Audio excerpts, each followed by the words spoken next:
मेंढक और सांप।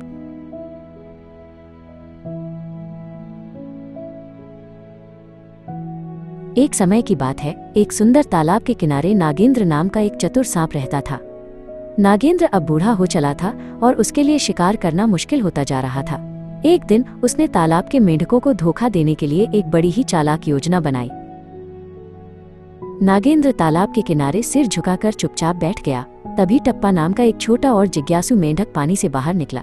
वो सांप को इतने शांत रूप में देखकर हैरान था, क्योंकि सांप तो मेंढकों के दुश्मन होते हैं। नागेंद्र ने टप्पा से कहा, नन्हे दोस्त, डरो मत। मुझे एक ऋषि ने श्राप दिया है। अब मैं किसी का शिकार नहीं कर सकता। मुझे तुम सभी मेंढकों की सेवा करनी होगी और तुम्हें अपनी पीठ पर सवारी करानी होगी।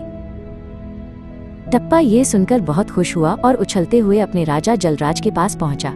उसने राजा को इस अनोखे और आज्ञाकारी वाहन के बारे में बताया। राजा जलराज को पहले तो यकीन नहीं हुआ, लेकिन वो भी उत्सुक था। राजा जलराज खुद सांप से मिलने आए। नागेंद्र ने अपनी चाल चलते हुए राजा के सामने अपना सिर झुका दिया और बड़े ही आदर से कहा, महाराज, मैं आपकी सेवा के लिए तैयार हूँ। कृपया मेरी पीठ पर विराजें।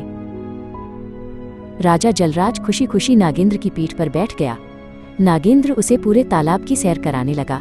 राजा को बिना मेहनत किए पानी की लहरों पर घूमने में बहुत मजा आ रहा था। वो खुद को बहुत शक्तिशाली महसूस करने लगा। कुछ दिनों तक ऐसा ही चलता रहा। फिर एक दिन नागेंद्र जानबूझकर बहुत धीरे चलने लगा। वो बहुत कमजोर और थका हुआ दिखने का नाटक कर रहा था, जैसे कि उसमें हिलने की भी शक्ति न हो। राजा जलराज ने पूछा, नागेंद्र, तुम इतने सुस्त क्यों हो? तुम तेज क्यों नहीं चल रहे?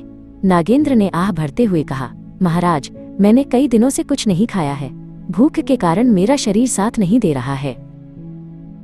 नागेंद्र ने धीरे से कहा, अगर आप मुझे रोज एक छोटा मेंढक खाने की अनुमति दें तो मुझे शक्ति मिलेगी और मैं आपकी सेवा करता रहूंगा। मूर्ख राजा उसकी बातों में आ गया और उसने सहमति दे दी। नागेंद्र ने तुरंत टप्पा को अपना पहला शिकार बना लिया। धीरे धीरे नागेंद्र ने तालाब के सभी मेंढकों को एक एक करके खा लिया। अब वो बहुत ताकतवर हो गया था।